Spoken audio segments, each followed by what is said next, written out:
What's going on, everybody? It's Will Curran from Endless Events, and today we're talking about how to think like a stadium to make your general session unique, or more awesome, as I say.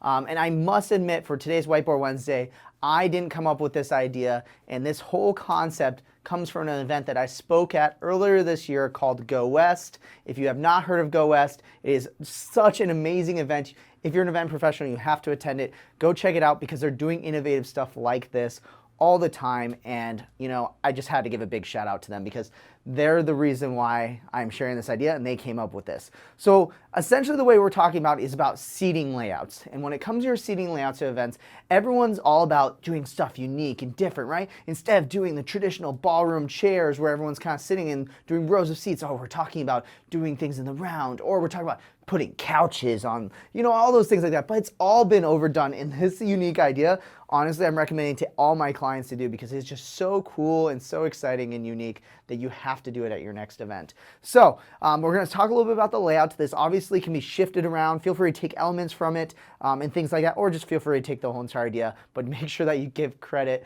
out to the Go West folks because this is definitely their idea. So the way I'm going to kind of describe this is all leading from the stage and then leading outward.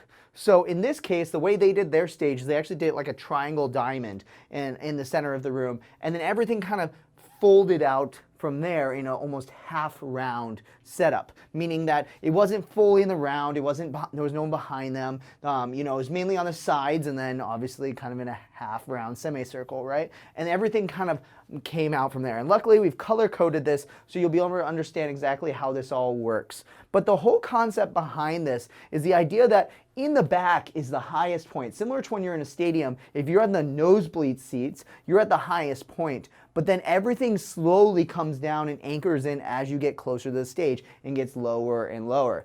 This does a couple things. It makes it so the people in the back have just as good of a view as the people in the front, but also it gives a huge variety. And sure, you could build out bleachers and do this, that's been done before at TED Talks and things like that. But what's cool about this is it offered up a variety of seating.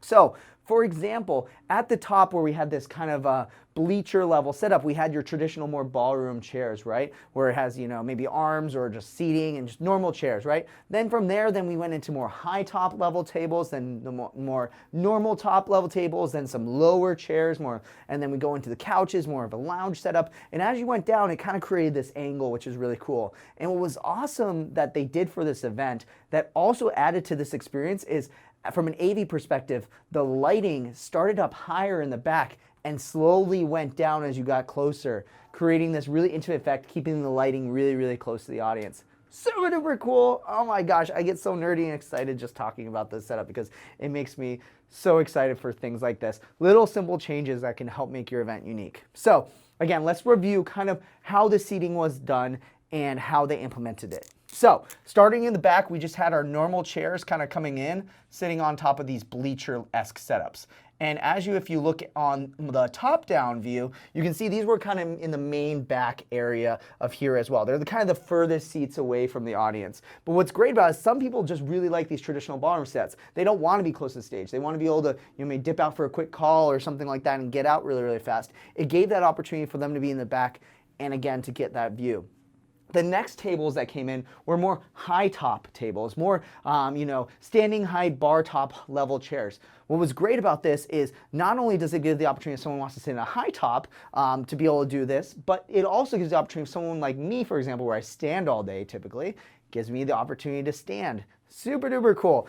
What's also even cooler about this is they offered two types of high top tables. They had not only the traditional small round, maybe sits two people high top table, but they also did these nice long multiple tables that hold like 6, 7, 8 people. So if you have a big group with you, your whole team or something like that, you have that option. But if you were just by yourself, you weren't having to take up a whole table of 6 just for you. So again, high top tables was the next step. Then we did kind of the normal setup of tables, and they did this in a couple different ways. They not only did it in big round tables that held like 6 people that we're used to seeing, but they also did it where they were longer tables, similar to the long high top tables, but long tables that held more people. So if you have a big group and you want to be closer together, you had that option as well. Just a huge variety of seatings when it comes to like the normal range of seats. And again, that was like the next layer in. You can almost see it's like an onion. We're getting closer and closer and closer.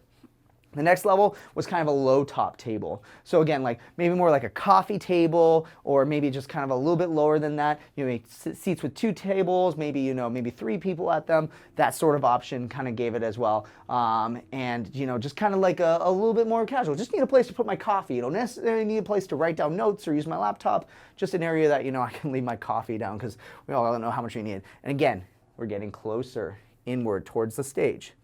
Then the last thing they do, and since this is super popular, is people love lounge furniture at events. They then put the couches as the closest seats to the front. This was really, really cool because it gave a really, really intimate experience, but also because they were the lowest seats, it didn't obstruct the view of the people behind it. And you didn't have to create the stadium, like, you know, bleachers all the way through. It naturally created that progression just with the seating.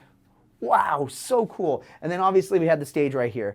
You can obviously do this in a million different ways. You don't have to do it in the half round setup or anything like that. But I think it just created this really unique experience where, again, the people in the back slowly brought your mind all the way down. And again, you put some trussing on here that kind of gets lower and lower as you get along, and it just kind of draws your attention naturally to the stage while also continuing to make it feel very close. So this gives you a ton of benefits. A, it gives beneficial seating for everyone to be able to see a lot better.